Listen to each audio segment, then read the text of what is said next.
Asyhadu an la ilaha illallah wahdahu la syarikalah wa asyhadu anna Muhammadan abduhu wa rasuluhu la nabiyya ba'dah, amma ba'd.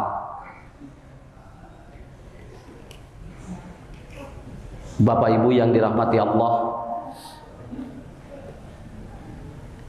ada 3 nabi yang didokumentasikan di dalam Al-Quran. Yang ketiga Rasul dan Nabi ini pernah berdialog langsung dengan Allah, yang pada saat itu bukan tidak percaya terhadap keberadaannya, dan yang berhubungan dengan hal-hal yang gaib bukan tidak percaya, tetapi ingin meyakinkan bahwa apa yang diimani itu betul-betul itu terjadi begitu. Yang pertama Nabi Ibrahim, yang kedua Nabi Musa, dan yang ketiga langsung melalui Jibril yang paling banyak berdialog dengan Jibril, yaitu Rasulullah Shallallahu Alaihi Wasallam. Saya mengawali dulu dari sini, ya. Jadi dalam perspektif Islam, kemerdekaan itu diambil dari bagaimana 3 dimensi Nabi ini mencari sebuah kemenangan yang nanti akan berdampak terhadap perkembangan Islam secara luas. Jadi ibunya anu disebut merdeka mah lain ibu-ibu mengbal di lapangan terus nakol kendi, lain. Bapak-bapak mengbal make rok teh tibaralik eta teh. Ayeuna mah tos teh usum anu kitu teh lainna naon Pak, lainna naon Bu, urang teh teh ongkoh rek naon hayang merdeka jadi teu merdeka. Ya. Nyari budak masa kinten katingali labuh geda pikasirieun ari nini geura labuh euda lain pikasirieun pikasabeleun pan. Kalau anak-anak kan Buya, kalau ada anak-anak pakai dot kemudian pakai pamper lelempangan da pantes budak. Coba geura aya aki-aki di dot make pamper lelempangan pantes teu? Tah eta masalahna. Jadi jangankan sama dengan yang dibenci oleh Allah, kita mirip dengan yang tidak sesuai dengan usia saja itu sudah jelek begitu aja. Itu sudah jelek begitu aja. Nah, kenapa Ustadz membahas ini? Karena yang disebut dengan al-mustaqil, ya, di dalam Al-Quran itu ada 3. Yang pertama adalah kebebasan belajar, yang kedua kebebasan kemudian beribadah, yang ketiga adalah kebebasan berpikir. Itu. Jadi merdeka teh aya 3. 1 belajar, yang kedua berpikir, yang ketiga beribadah. Mata ayeuna kurikulum murang kali kurikulum naon Bu? Tuh eta, tapi budak teh loba masalah. Dibere kurikulum eta teh. Kurikulum merdeka itu diantaranya adalah bagaimana anak mengeksplorasi agar otaknya dia itu berkembang. Begitu, agar otak itu berkembang. Tapi kenyataannya apa? Capek, lelah. Ibu kemarin Bapak yang ikut seminar saya di Pamengpeuk dengan salah satu dokter pakar parenting dari Singapura, dia menyampaikan bahwa ternyata yang membuat anak IQ-nya tidak berkembang itu adalah apa yang dia itu merosot, diantaranya apa? Karena dia tidak diberikan kebebasan untuk bagaimana dia mempola hidupnya. Ya, saya sudah sampaikan Bu, saya sudah sampaikan. Ayam murang kali pecah pembuluh darah, yiswana 5,8 tahun. Begitu nanti dibawa ke dokter, lalu kemudian di-scan dan ternyata diteliti dan ternyata ada pecah pembuluh darah di otaknya. Begitu dia dicek, anak ini apa? Dia kelebihan dan dia tidak dibebaskan otaknya karena dia dituntut untuk belajar sampai 1 hari 13 jam.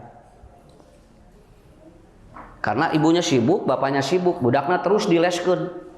Terus les deui. Akhirnya apa? Ya pecah pembuluh darah. Begitu sudah terjadi seperti itu, akhirnya apa? Orang tuanya dia menyesal. Matak bapak-bapak ibu-ibu da budak mah Bu lamun hayang merdeka kurikulumna kumaha tuturkeun we iraha budak mikir naon mikir dia itu bagaimana berpikirnya luas. Saya juga punya anak sama beda budak jeung nu ditekan jeung budak teh ditekan eta teh biasana rankingna teh enggal. Ranking teh jo langsung we perubahannya teh ada daripada kita tekan luar biasa. Nah, jadi ini kita belajar seperti itu gitu Pak. Kita belajar seperti itu. Sok geura ibu punten bapaknya, urang diajar di dia, tapi kemudian ada tekanan-tekanan untuk mengikuti satu arah. Itu kan kita juga tertekan. Lila-lila moal diteruskeun ngaji teh naon sababna? Ngarasa beban. Makanya banyak orang yang dia slow living, mencari apa? Mencari supaya nanti beban pikirannya itu dia itu apa? Hilang. Dia mencari kebebasan untuk apa? Untuk menurunkan tingkat beban hidupnya. Ta eta jadi nu merdeka mah eta. Ulah nepikeun ka eleh ku nu gelo. Nu gelo mah katingali kasarehatnya, tara katingali loba masalah. Nya. Gageleuyeungan geura eueuh ka era. Mun teh di baju ge eueuh ka era nu gelo mah. Ngageleuyeung we jeung batur manehna mah seuri, urang teu seuri ge nu gelo mah terus we seuri jeung batur ge. Kenapa? Karena dia apa? Karena dia slow living. Itu slow living begitu. Anak-anak nuju di pilarian ku para selebritis ayeuna teh dugikeun ka ngahaja ka Ciwidey ka Pangalengan ngahaja ka Lembang milarian slow living dan itu hanya beberapa saat komo punya rek angkat ke tempat piknik macet 8 jam lain slow living nu aya mah kesel we di ditu tadina teh bade healing jadi rungsing ya. Jadi di mana? Makanya ada seorang pakar pendidikan mengatakan bahwa ternyata anak itu dia tidak akan mendapatkan tingkat stresornya tinggi apabila dia betul-betul belajarnya tidak ada tekanan. Tidak ada tekanan. Nah, jadi merdeka yang pertama adalah apa? Al-mustaqil atau pitarbiyah, bebaskan. Belajar itu harus dibebaskan, gitu kan. Biarkan otak itu berkembang tanpa harus ada tekanan-tekanan. Mata kabayang kusim kuring lamun pangajian 2,5 jam. Kabayang. Ustaz teh 2,5 jam nerangkeun materi. Eta teh duka sabari nu asupna mah. Karena apa? Karena kan kalau sudah melebihi kapasitas yang ada di otaknya, itu tidak akan apa? Tidak akan bebas berpikir, tidak akan bebas. Dia tidak akan bebas untuk melakukan seperti itu. Makanya yang pertama kita awali dari sini dulu. Satu Nabi Ibrahim, Pak. Nih nanti kita berbicara logik dan no logik ya. Bagaimana orang itu ataupun seorang nabi saja dia ingin meyakini keberadaan Allah pun itu harus logis. Mata lamun bapak ibu ngajak jelema pikeun soleh tong boro-boro tingkat urang sakitu we lah. Tong boro-boro tingkat urang. Tingkat nabi pun untuk meyakinkan pahala dan surga neraka itu juga perlu pembuktian. Itu luar biasa. Sina-sina eta siga nu teu percaya na ka akhirat atuh Pak biasa we boro-boro urang Pak zaman Rasul ge rasulna aya loba nu teu percaya sakitu we atuh. Da teu enteng Bu rek percaya kana surga jeung neraka teh teh. Model di singsieunan anu teu salat bakal ka neraka da teu sarieun atuh Pak ayeuna. Teu sarieun. Lamun ibu bapak loba amal soleh engke diasupkeun ka surga, di surga ada bidadari. Keur ibu-ibu bidadari keur naon atuh Pak? Mata biasa we, tapi bagaimana memahaminya? Ini ada logik dan no logik. Nah, gitu. Jadi yang kedua, bagaimana kita dibebaskan oleh Allah untuk cara berpikir yang penting tidak keluar dari koridor syariah. Nabi Ibrahim berdialog dengan Allah. Bagaimana kaum ataupun bagaimana membuktikan bahwa orang mati itu hidup? Itu aja. Pertanyaannya simpel. Kumaha ngabuktikan ari nu maot teh hirup sakitu we? Sok rek kumaha ngajawabna? Bapak Ibu rek ngajawabna kumaha? Bahwa orang mati itu hidup, setelah mati itu hidup sing kumaha? Allah kemudian tidak memberikan ilustrasi kecuali yang logik diterima. Nah, itu. Kenapa? Karena ini masalahnya Nabi yang akan menerangkan kepada umat berapa ribu manusia yang akan beriman kepada Nabi Ibrahim dan akan mengimani Allah. Makanya ku Allah disesegan heula cara berpikir Nabi Ibrahimnya. Kata Allah Subhanahu wa taala dalam Quran surat Al atau dalam Quran surat Tahrim, cek Allah teh pilarian di surat tahun gini ambil kamu burung. Nah, kan logik Pak. Newak manuk mah nya. Logik newak manuk mah Bu. Makanya manuk mah kieu we, lamun di kurungan manuk mah sok buluna goreng, lamun dikencarkeun buluna sok alus sakitu we manuk mah. Kenapa? Karena merdeka. Sok tinggali manuk anu di karurungan sok beda eta teh.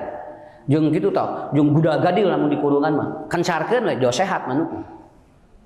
Ibu-ibu ge sabi. Mohon bojo geus sok kurungan, Pak. Budak gadil teh.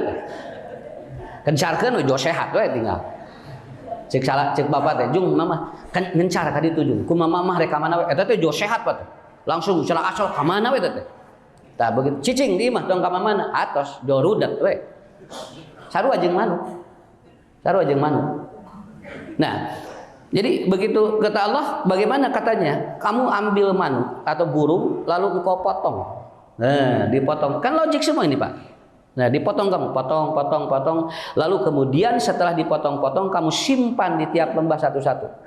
Simpan. Lalu pasurhuna, engkau panggil burung itu. Kan teka harti, tapi masuk akal. Manuk dipencit, dipotongan. Ini kan mereka terpisah.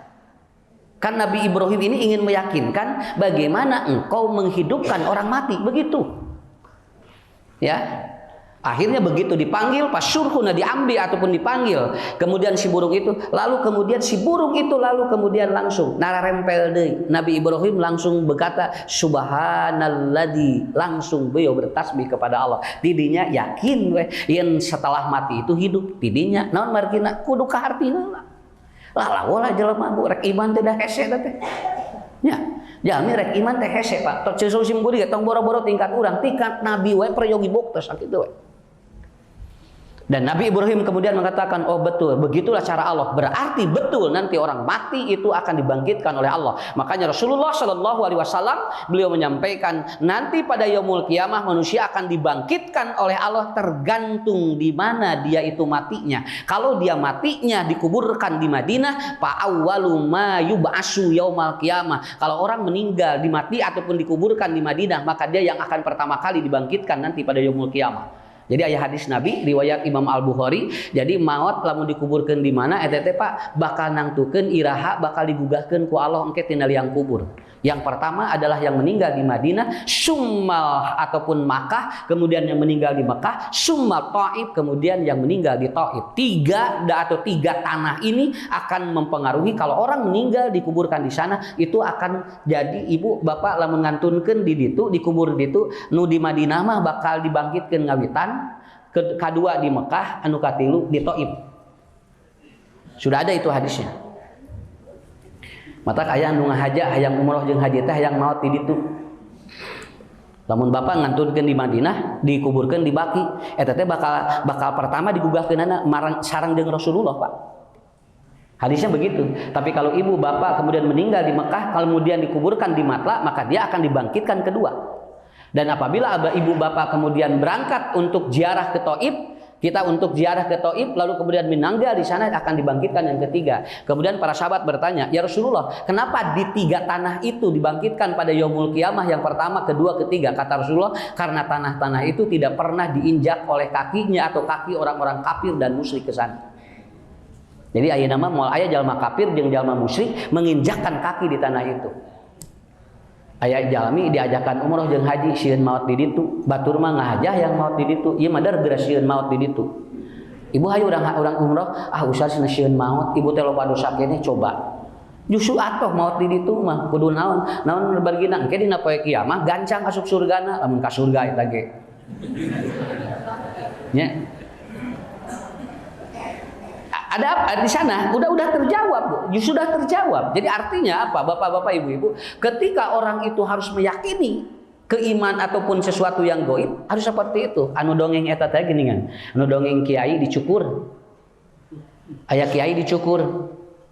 Begitu dia dicukur ya, di barbershop, kemudian dia datang panyukurankeun cenah saur kiai teh.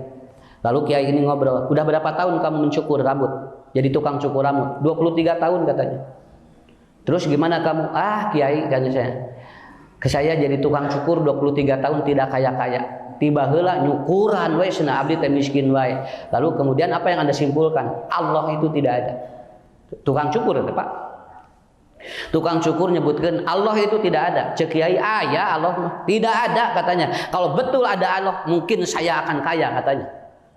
23 tahun banyak nyukuran cenah teu beunghar-beunghar. Berarti Allah teh teu aya. Kata kiai ada Allah itu. Teu aya cenah moal teu aya. Buktina abdi cenah kieu wae. Beres we Bu. Dicukurna teh nya kiai teu lami dicukurna sajam. Banyak dicukur 24 jam. Begitu dia keluar dari barbershop, di tengah jalan aya nu gelo. Tuh kan nu gelo deui teh. Aya nu gelo teh jabri. Rambutnya gondrong. Kiai pinter nih. Wah, cenah bawa. Sawas pan nu gelo mah lamun dicepeng ku ustad jeung kiai moal ngalawan. Sabab nu gelo mah boga rasa batin sakitu we. Justru manehna mah ngalawan lamun anu boga niat jeung sieun teh eta nu gelo mah. Eta teori nu gelo. Mata disebutna majnun. Lamun urang nyaah kanu gelo sok bager sakitu we. Tapi lamun urang josieun eta teh Bu sok nyerang sakitu we. Kartos. Jadi lamun aya nu gelo tong sieun, hate teh plong we. Nah, nu gelo mah lamun kanu sieunan sok nyerang gitu. Apa di mana Ustad? Siga anu apa di mana? Ini pantos diajar gitu. Kados diajar, sorupun guru gitu kapungkur. Nu gelo mah bae hate cenah. Hatena we cing nyambung. Lamun urang sieun bakal sieun. Nah kitu we. Itu ge bakal nyingsieunan urang, tapi lamun urang pol moal. Pak tong bujeng-bujeng berbicara nu goib kieu we atuh bunya jelema ngalangkung ka kuburan 6:30 peuting. Eta teh pan jomo ingkak bulu punduk lamun sorangan teh. Cieun naon sok bara ibu? Si naon? Jurig, ningali ari jurigna aya teu? Jurigna eueuh sieunna mah geus aya. Sakitu ge tinggal diajar nu goib mah sakitu ge. Jeung muringkak bulu punduk ka dieu geus lain muringkak bulu punduk. Jeung lumpat we, jeung lumpat ditinggali teh nu merik. Coba. Itu teh kalau kita berbicara yang goib itu saja. Nah, buat sieun Bu, nah buat sieun pan teu aya. Kenapa? Dorongan untuk itu meyakini sesuatu itu tetap ada. Eta teh karek berbicara anu jurigna eueuh wae geus sieun. Komo lamun aya ya teh. Kabayang ku urang lamun jurig aya nyekek sakitu we. Aya bapak-bapak salat aki-aki jam 3:30 Bu, tinggal tahajud di masjid. Begitu waladolin di tukang aya nu amin, da eureun atuh salatna. Jauh langsung arasi aya jurig do kitu we. Kaluar we. Jurig di mana? Eta cenah aya nu amin. Lain jurig boating eta teh jin muslim ngaminan urang. Anger we pikiranna mah lain kana jin heula, kana jurig heula. Matak baheula mah punten punya nyingsieunan budak arah bager ku naon? Ku jurig baheula mah. Curig budak teh, ceuk indungna teh, ade sieun tong ceurik wae aya jurig. Kan budak teh nanyakeun, "Mana mamah jurigna?" Ke daguan cenah. Nita ka salakina teh. Bapak wayahna jadi jurig heula sakedeung cenah. Salakina dititah keluar kekerot di tukang, tah cenah jurigna aya. Jam budak teh ditingali tina jandela. Nah sang si bapak mah apana eta mah? Heuh eta jurigna teh kitu. Nah, jadi logik dulu. Bagi anak itu juga logik, tidak bisa kita tidak bisa tidak bisa menyimpulkan seperti itu. Saya seringkali menerangkan, mun murang kali rek naik ka luhur bunya tong waka dicarekan, jangan naik ade nanti jatuh teh Pak keur ngabentuk keyakinan eta teh. Jadi budak nepikeun ka iraha wae lamun naik ragrag sakitu we. Eta teh teu enteng leung eta enteng leugitna teh ka bawah kolot eta teh Pak. Jadi jangan tuak naik ya. Nanti jatuh kamu. Budak teh ngahulun pan encan naik. Nah gitu teh. Geus mikiran ragrag sok kumaha Bu. Akhirnya apa? Keyakinan itu terbawa dan sampai tua ada seperti itu. Saya pernah bawa jamaah umroh mau naik pesawat tidak mau. Naon sabda sieun ragrag. Ngahulang we dihanap sok di bandara. Kabayang ku bapak, ibu hayu cenah sieun ragrag Ustad. Hayu sing teh naik ya tinggal rek angkat sing teh ka pan ibu bade ku sieun ragrag Ustad. Teh eta teh keur leutik di singseunna naik. Kabayang ku ibu eta ngameresanana. Ya akhirnya apa yang terjadi? Kiai itu bawa nu gelo jual ditewak. Ditangkep, akhirnya apa? Yang gila itu kemudian apa? Cek kiai teh di payunan barbershop. Tidak ada tukang cukur. Tukang cukur jual ngojorowok ieu. Aya cenah ieu. Ini saya katanya tukang cukur. Aya ada tukang cukur. Ini kan saya tadi cukur kiai katanya. Enggak ada tukang cukur. Ada katanya kiai. Enggak ada. Ya buktina anu jabring. Mulai itu. Logika apa nih? Masuk dulu logika dulu. Ya gini anu jabring. Lamun bener tukang cukur aya, ya gini anu jabring aya. Mun atuh nada kiai pan teu kacukuran kabehanana ku abdi. Tuh, saur kiai teh, Allah itu ada. Tidak setiap kalau Allah ada itu ada, semua orang itu harus kaya. Kalau Allah ada, tidak semua harus kaya. Ieu buktina aya tukang cukur nu jabrig aya we. Nya, peda aya tukang cukur kudu barota kabehanana sadunya. Tidak, aya nu jabrig, aya nu botak, dan baik tukang cukur mah tetap aya. Allah itu tetap ada. Apakah harus semuanya kaya? Tidak. Ada yang miskin, ada yang tak, ada yang kaya, ada yang pertengahan. Itulah yang disebut hidup. Tah eta bu, ngayakinkeun keimanan teh hese lamun teu aya. Akhirnya tukang cukur begini, oh iya katanya, saya mulai percaya. Berarti Tuhan itu ada, Allah itu ada, dan saya adalah bagian yang tadi anu jabrig teu kacukuran teh. Tuh tidinya. Namanya kaharti. Kartos bu. Nomor hiji, kebebasan di dalam memahami sesuatu itu pun harus didasarkan kepada sesuatu. Akhirnya Nabi Ibrahim lalu percaya bahwa setelah mati itu hidup. Kemudian yang kedua, ini yang kedua, Nabi Musa. Nabi Musa bagaimana Pak? Nabi Musa percaya Allah ada, tapi dia ingin membuktikan Allah itu ada. Nabi Ibrahim leuheung nyungkeun ngabuktikeun anu maot hirup deui. Nabi Musa mah langkung teh kitu, saya ingin melihatmu ya Allah katanya. Maknya teu percaya cenah anjeun teh, lain teu percaya keur ngayakinkeun bahwa betul-betul itu Allah itu ada. Kata Allah bagaimana? Engkau berjalan dan engkau nanti datang ke Gunung Tursina. Kalau Anda pingsan berarti Anda tidak akan kuat, dan kalau Anda ternyata sampai kepada sana Anda juga akan meyakini sesuatu. Akhirnya Nabi Musa mengikuti perintah Allah, lalu kemudian dia naik ke Gunung Tursina, pertengahan jalan dia langsung pingsan. Lalu ketika siuman dia mengatakan subhanalladzi, betul Allah itu ada. Tuh, nya kedah gitu Pak. Hoyong iman teh lalaworang. Hoyong iman teh tidak mudah seperti itu. Makanya kemarin ada pembakaran Quran kan di Swedia. Ya, dan diizinkan oleh kepolisian. Siapa yang ingin membakar silahkan. Kenapa? Karena Quran itu kan hanya sekedar tulisan, hanya sekedar kertas. Kenapa katanya tidak dibebaskan? Hanya sekedar untuk membakar kertas. Masalahnya lain kertasna, isi kertasna naon sakitu we. Ibu gaduh sertifikat terus diduruk cing kumaha ngamak moal. Tuh sakitu ge beres atuhnya. Dalin kertasna, nang isina naon sakitu. Tapi orang berpikirnya begitu logikanya. Kenapa katanya tidak dibebaskan katanya? Ini kan berekspresi, ini kan kebebasan di dalam sesuatu. Kenapa cuman kertas saja dibakar kok marah umat Islam? Sok manehna boga naon, boga SIM, boga naon, punya sertifikat rumah mobilnya pangdurukeun ku urang, da moal teu ngamuk atuh. Sakitu nya. Kenapa? Karena bukan itunya yang menjadi masalah, isi tulisannya apa begitu. Punten banyak, ieu kertas Bu, tinggali. Ieu kertas. Da teu aya naon atuh. Lamun diduruk moal naon, tapi lamun ieu kertas ieu eusina sameliar cek SIM kuring ngamak lamun dicopot. Sumohon, kertas teh dilebetna teh ini ada pemberian, Ustaz menang duit sameliar terus dikuui bapak ku ibu dicokot terus diduruk nya ngamak atuh. Masalahna eusina naon sakitu lain kertasna. Cara berpikir manusia kan begitu. Akhirnya kaharti, oh nya Ustaz lain teu kenging ngaduruk kertas lain tapi eusi kertas naon sakitu we. Apa yang terjadi Bapak Ibu? Di Swedia ada seorang profesor, dia masuk Islam, dia bersahadat dan dia membawa kurang lebih 120 mahasiswanya. Keun bae Quran anu diduruk tingali ku ayat Quran hiji ditaliti ternyata berbondong-bondong sekarang di Swedia masuk Islam. Dari seorang profesor yang meneliti Quran surat Ad-Zumar ayat 42. Namanya Arthur Wilson. Arthur Wilson dia meneliti ayat Ad-Zumar 42 dan setelah dia meyakini ayat itu benar, dia bersahadat, mahasiswanya masuk Islam. Gampang, diduruk kertasna ku Allah digilakeun hate jelema ratusan. Sakitu we. Eta pembuktian yang disebut dengan apa? Silakan Anda bebas untuk seperti itu, tapi ku Allah ge anger we. Anjeunna naliti naon Bu? Naliti ieu teh geuningan. Tah, dia bawa orang yang mati dengan orang yang tidur. Dua-duanya yang satu tidur, yang satu mati. Pakai alat elektromagnetik ke komputer. Karena dia ahli profesor elektromagnetik. Kemudian dia pakai kabel ke sana. Dia tunggu, dia bangunkan orang tidur. Dibangunkan orang tidur, ternyata di komputer kelihatan ada sesuatu yang masuk. Lalu orang yang mati, dia pun begitu, tapi ternyata tidak ada yang masuk. Dan itu sesuai dengan Quran surat Az-Zumar, wa yursilul ukhra wa yumsikul ukhra. Ternyata bagi orang yang tidur dikembalikan lagi ruhnya, bagi orang yang mati tidak dikembalikan. Lalu dia bersyahadat. Ketika dia membangunkan orang tidur, ada yang masuk begitu dina komputer nate. Dan dia baca surat Az-Zumar nu eta.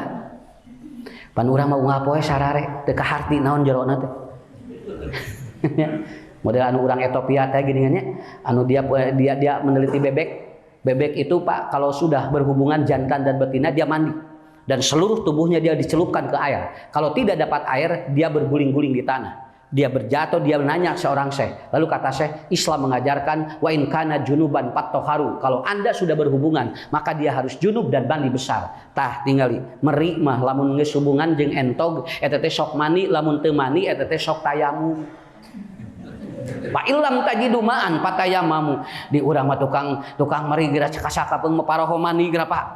Tuh batur mah dugikeun kaki tuh Bu. Akhirnya apa? Dia teliti. Lalu dia menyimpulkan bagus ini di jurnal The Science British. Dia mengatakan orang tidur dengan orang yang mati itu sama.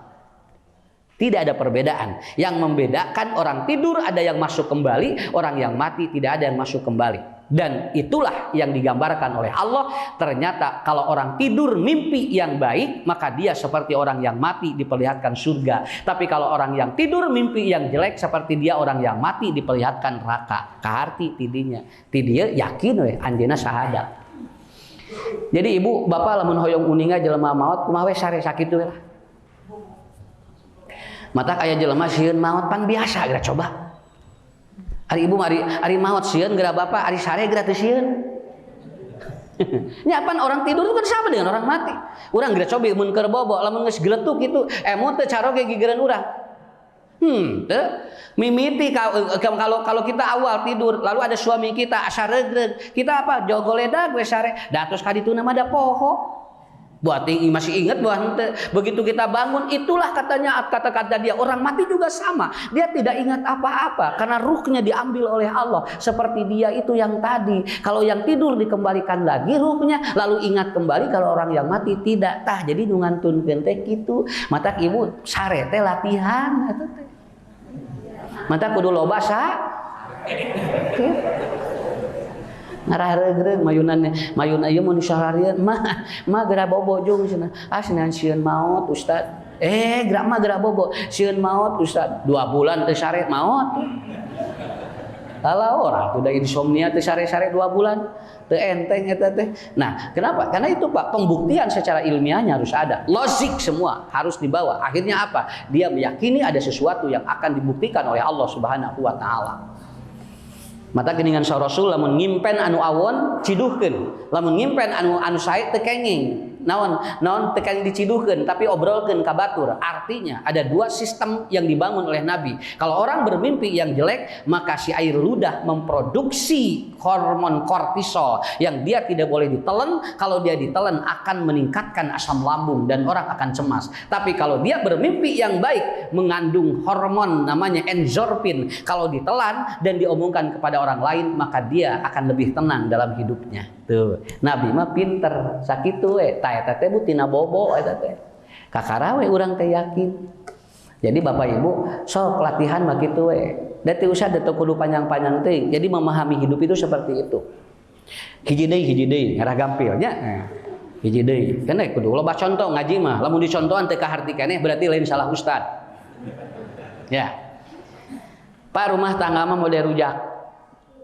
Rumah tangga mah model rujak. Rujakannya aya nu hasem, sina bubung buahana teh aya nu amis, aya nu pait, aya lada, aya amis, biasa we. Da rujak ngaranna ge. Lamun ibu bapak resep rujak wayahna kudu digayem kabehanana. Pasangan kita juga sama. Kadang-kadang hasem bojo teh. Ya. Kadang-kadang amis, kadang-kadang pait, kadang-kadang asin. Tah biasa we Pak, teleg gue nah gina da kumaha atuh. Lamun ayeuna hayang amis wae mah bisa atuh. Ibu ge sami mayunan salaki, kadang-kadang hasemnya, kadang-kadang pahit, kadang-kadang lada, biasa we. Nah margina kudu siga rujak rumah tangga. Kenapa? Saya dulu di pesantren diomongin sama guru saya, lamun anjeun senang ngadaha rujak terus nyeribeutkeun nu salah lain rujak. Betul kan? Tok sakali deui. Lamun anjeun nuang rujak, kalau Anda makan rujak lalu kemudian sakit perut, yang salah bukan rujak. Apa yang salah? Yang salah adalah perut Anda. Da ngarujak mah kitu. Lamun anjeun teu darima dina rumah tangga kieu nu salah lain rumah tanggana, tapi naon beuteung urang keur teu sesuai. Sakitu. Bu, ari caroge amis terus teu tingawitan rumah tangga dugikeun ka ayeuna. Teu. Lalawora dan hese eta teh rek amis terus teh. Pak ari bojo sami? Sami kumaha tarik tinggal disalaki mah. Tanggal hiji, tanggal 2, tanggal 3 araramis banget teh. Tempo tanggal 20 kali itu asa pararait ninggalin lagi. Tuh, gitu kan ya. Kenapa? Emang begitu, rumah tangga begitu. Jangankan keluarga kita, Rasul pun pernah menyampaikan ketika beliau itu berkholwat sampai 3 bulan. Lalu Umar bin Khattab mengatakan, "Ya Rasulullah, apakah engkau sudah menceraikan istri-istrimu?" Kata Nabi, "Tidak. Aku ingin memberikan sebuah pelajaran kepada istri-istriku." Kenapa? Karena istri-istriku cemburu berat dan itu kemudian akan membuat aku ini tidak bisa kecuali aku harus berkholwat. Tingkat Nabi eta teh teu enteng. Komo urang Pak, Nabi mah salapan bojona tinggal. Kabayang ku Bapak, bojo salapan. Tinggal, bojo salapan kabayang ngamanejna. Lalawor pada teu enteng. Hiji wae teh urang teh eta pikeun ka. Dordar banyak, komo diberes gitu. Kenapa? Karena emang tidak mudah. Akhirnya apa? Jadi yang bermasalah itu perut. Biarkan aja. Naon sababna? Da kitu rumah tangga mah. Bojo budak kadang-kadang kitu we Bu, kadang-kadang pi haseumeun, kadang-kadang pi paiteun. Ngan wayahna lamun beuki mah keureuy we. Atuh kumaha usad ke lamun nyeri beuteung lain salah rujak, tapi beuteung anjeun we nu salah. Sakitu. Itu konsepnya. Makanya nomor 3, Rasul diberikan untuk berdialog dengan Allah lewat tahanus. Lewat apa? Lewat itu. Karena apa? Karena beliau menghadapi proses profetik dalam hidup beliau. Di antaranya apa? Iya, mayunan masalah-masalah teu jeung nu lahir, Pak. Da Rasul mah, Bu Nabi Muhammad mah masalah teh kudu beresan jeung keluargana heula. Belum dengan orang lain, diberesan dulu di keluarganya. Akhirnya Allah menurunkan dalam Quran kurang lebih 130 surat atau 30 ayat, bukan surat, 130 ayat yang berbicara tentang bagaimana Rasulullah memanage. Makanya keluarlah doa, Allahumma sholli ala Muhammad wa ala ali Muhammad kama shollaita ala ali Ibrahim wa barik ala Muhammad wa ala ali Muhammad kama barokta ala ali Ibrahim. Matak dina sholawat nu eta dina netepan ibu bapak anu disebut Nabi ngan 2, hiji Muhammad, 2 Ibrahim. Kenapa? Karena 2 Nabi inilah yang ternyata sesuai dan dia memberikan pelajaran yang sangat hebat. Saya simpulkan dulu. Lamun bapak hayang budak soleh turutan Nabi Ibrahim. Ngadidik murang kalihna. Lamun bapak bojo hayang pisurgaeun pasangan turutan Nabi Muhammad karena beliau dapat mensurgakan istri-istrinya. Begitu aja. Tangke diajar ti dia, iya Pak, anu yang disebut dengan apa? Tah merdeka teh kitu. Ngurus budak gampil, ngurus pasangan gampil, sakitu heula. Engke ge urang dina ibadah bakal bebas sakitu. Nikmat melakukan apapun. Allahumma sholli ala Muhammad wa ala ali Muhammad kama shollaita ala ali Ibrahim wa barik ala Muhammad wa ala ali Muhammad kama barokta ala ali Ibrahim fil alamina innaka Hamidum Majid. Terakhir ya. Karena da ieu mah masalahna subuhna rada beurang ayeuna mah. Nya lain salah ustaz, pokona ustaz mah jam 6 kudu beres we. Nya, mun da subuh ayeuna teh ayeuna mah jam 4 langkung. Ya hampir jam 5 subuh ayeuna. Nah, yang terakhir ya. Ini hebat sekali dia. Ini Rasulullah. Rasul punya hamba sahaya namanya Zaid bin Harisah. Zaid bin Harisah ditikahkan kepada Zainab. hamba sahaya Zaid ketika merdeka dipisahkan ataupun ditikahkan kepada Zainab. Dalam perjalanan rumah tangganya, Zainab itu bercerai dengan Zaid bin Sabit, kemudian Zaid menikah kembali dengan Maimun, dan ternyata Zainab itu, awas Bu, Zaid bin Sabit itu anak angkat Rasul. Ini terakhir nih. Anak angkat Rasul. Beliau mengadopsi Zaid bin Sabit, kemudian setelah dia besar dan mereka ditikahkan dengan Zainab. Perjalanan rumah tangganya Zainab dengan Zaid ternyata tidak lama. Beliau bercerai, lalu kemudian Zainab ditikah oleh Rasulullah. Sok Pak, pangjawab ke tenteng gitu.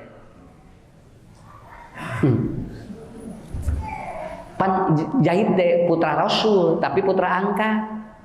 Cerai jeung bojona, bojo Zaid, tilas Zaid ditikah ku Nabi. Sok tah ieu berat teh nu kieu.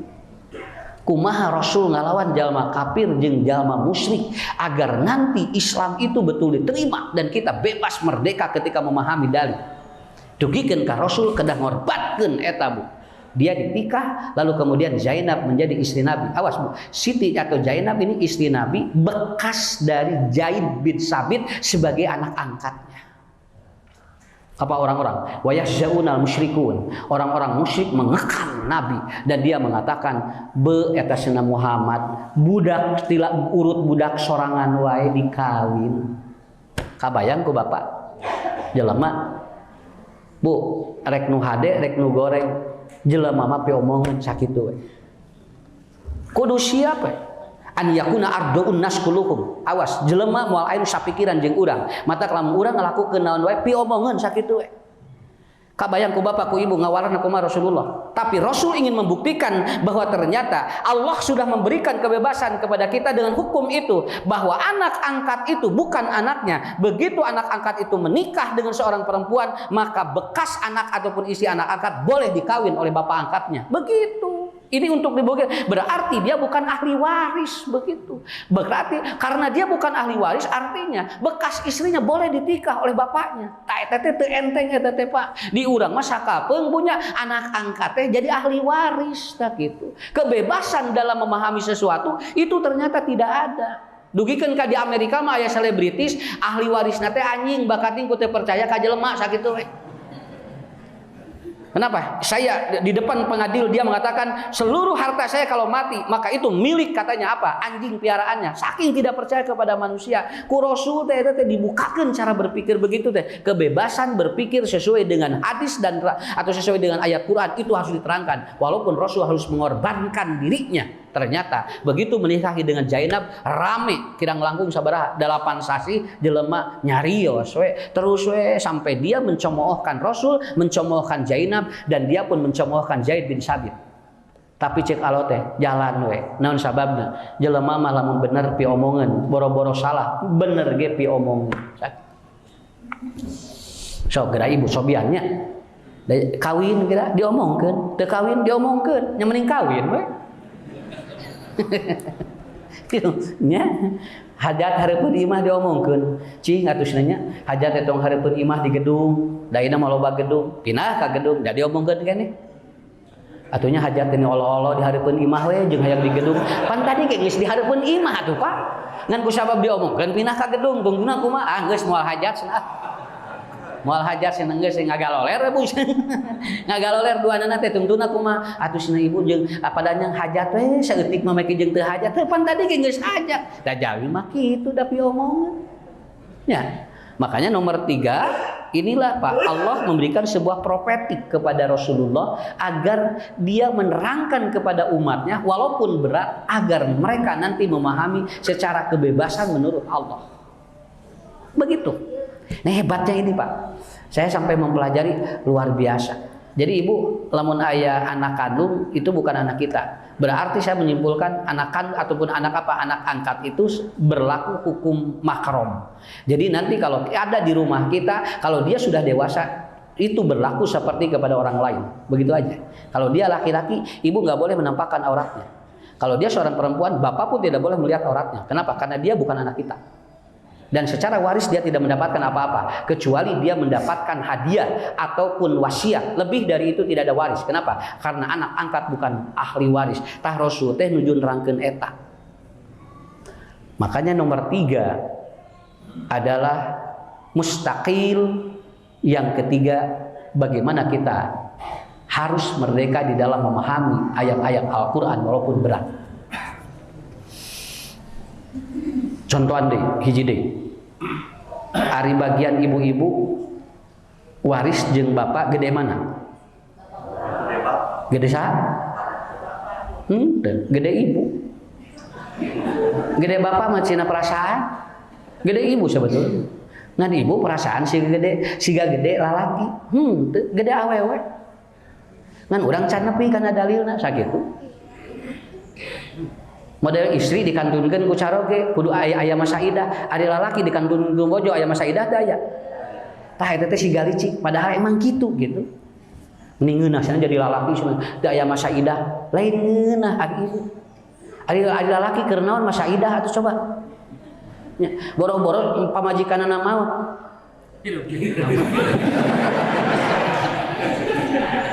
Kan sakitu ge enteng. Ieu mah geus maot wae ulah kawin deui, keur aya wae kumaha? Kan cara berpikirnya begitu. Ngarah-ngarah ibu ngarah ka arti mulih ti dieu. Nya ye, ngarah ka arti mulih ti dieu. Ibu kenging bagian 1,5 miliar. Adi jeung lanceuk ibu nu laki 1 miliar. Ageng ibu ageng urang kali pameget. Kan siga nu itu gede. Padahal teu nu ibu gak gedena. Ibu mah 1,5 miliar teh keur sorangan. Nu itu mah 1 miliar bagikeun keneh hiji ka indungna, 2 ka budak awewena, 3 ka istrina, nu kaopat keur saudara perempuannya. Kan nanti ditanya ku Allah dina hadis, lamun anjeun meunang bagian lalaki, tanya bisi aya adik sora atau adik jeung lanceuk anjeun ternyata tidak mendapatkan bagian. Ternyata dia tidak mendapatkan apa atau tidak mendapatkan harta. Istrimu, anak perempuanmu, ibumu dibagikeun eta teh sadayana. Nu istri mah teu sorangan. Jadi 1,5 miliar teh sorangan eta teh. Ieu mah bagikeun keneh ngan urang perasaanana ningeunahnya itu menang gede sok. Ku ibu hitung-hitung. Eta ge lamun aya bagikeunana ari eueuh mah nya anger we. Rek budak lalaki jeung budak awewe ge nya ari eueuh mah ngaharulang we duanana.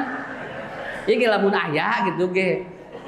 Ngan urang jual pikirna kadinya. Makanya dari mana Ustaz teorinya? Dari nafkah. Setiap nafkah yang diberikan oleh seorang suami kepada istri, kalau ada sisa tidak boleh dikembalikan kepada suaminya. Karena itu sudah berbentuk infak bagi istri kita. Jadi nafkah mah lamun ibu aya sesa tong diuihkeun ka salaki. Karena apa? Karena itu bukan pulangan milik ibu. Sumuhun. Matak bapak ulah gede teuing bisa aya pulangan. Tinggal gitu we. Nya eta teh geuningan anu ibu teh sadinten 2 juta, resiko teh ti bapak teh sapoe teh 2 juta ibu teh nya ye. Ku salaki teh, mamah teh 2 juta sapoe. Wah sigan apa malaya di imah 2 juta sapoe nya. Acolok-acolokannya meureun. Tah ku ibu teh di anggo bu resiko teh ngan saya 500.000. Berarti sesana sabaraha? 1,5 juta. Nu ibu eta teh kali 30 poe berarti 45 juta sabulan kali satahun berarti sabaraha? 1,5 miliar anu nyalirah anu ibu eta teh. Aya teu aya Ustaz artosna? Pan keur ngobrol ieu mah. Keur dongeng, kan keur ngadongeng ieu mah. Nya kabayang oh kitunya cenah jadi raosnya. Pan ayeuna pan salakina ngadenge ceramah ieu. Jadi we salakina ge ayeuna mah irit. Ya. Beres bu itu teh canak. Jadi ku ibu tadi kalau suami nanya mana tulangan tadi resiko? Tidak. Kenapa? Sudah jadi nafkah milik ibu itu. Tinggal Quran lagi di Quran surat An-Nur dijelaskan. Jelas pisan. Masa pingkuring mati hati mere resiko teh. Hati-hati sih pingkuring mah. Bisi leuwih. Lain bisi leuwih maksudna teh. Kenapa? Bisi leuwih na gede. Ibu ayah, matak ayah istri geuningan ka Rasulullah. Siapa? Ummu Sufyan. Ya Rasulullah, suami saya sahih. Sahih itu apa? Medit. Saya tidak merdeka dalam hidup saya. Saya tidak pernah diberikan resiko. Apakah boleh saya mengambil dari saku suamiku tanpa sepengetahuan? Kenging teh abdi cenah nyokot. Tina saku pun lancik, tapi teu apaleun. Cing lamun nyokot teu apaleun naon ngaranna? Tuh sakitu we tingali. nya kenging teh abdi mau cenah ti saroge abdi kata Rasulullah khuddaha ambil oleh kamu biqadri haqqiha seukuran hak kamu mendapatkan itu walaupun suamimu tidak tahu. Beres cenah ku ibu teh begitu engke nanyakeun nah mama jeung nyokot apaan bapak tara mere beres sakitu bongan tara mere engke bapak wayahna kudu siap bisi engke ku pamajikan ditinggali di mana nyimpenna bisi kapangi. Jadi artinya apa? Ada hak-hak yang emang kita harus memberikan sebuah kebebasan, terutama di dalam beragama itu mudah begitu aja. Jangan dipersulit oleh kita. Hadirin yang dimuliakan Allah, maka yang kesimpulannya Quran surat Al-Fajr akan memberikan sebuah ketenangan. Jadi hidup yang merdeka apabila dia damai batinnya, ibadahnya tumaninah, dan dia memiliki jiwa-jiwa yang mutmainnah. Itulah yang merdeka. Ibu jangan dibebani 17 Agustus dengan sesuatu yang kita membuat beban hidup kita. Berjalanlah sesuai dengan skenario Allah. Insya Allah kita akan diberikan pahala oleh Allah Subhanahu wa Ta'ala. Tasak itu heula lah. Ustadz tong panjang ting kalasan bade teras ka Karawang. Ya. Mudah-mudahan kita bertemu kembali. Ibu bapak semuanya sehat walafiat. Diberikan oleh Allah anugerah dan rezeki yang selalu berkah. Wabillahi taufiq wal hidayah. Wassalamualaikum warahmatullahi wabarakatuh.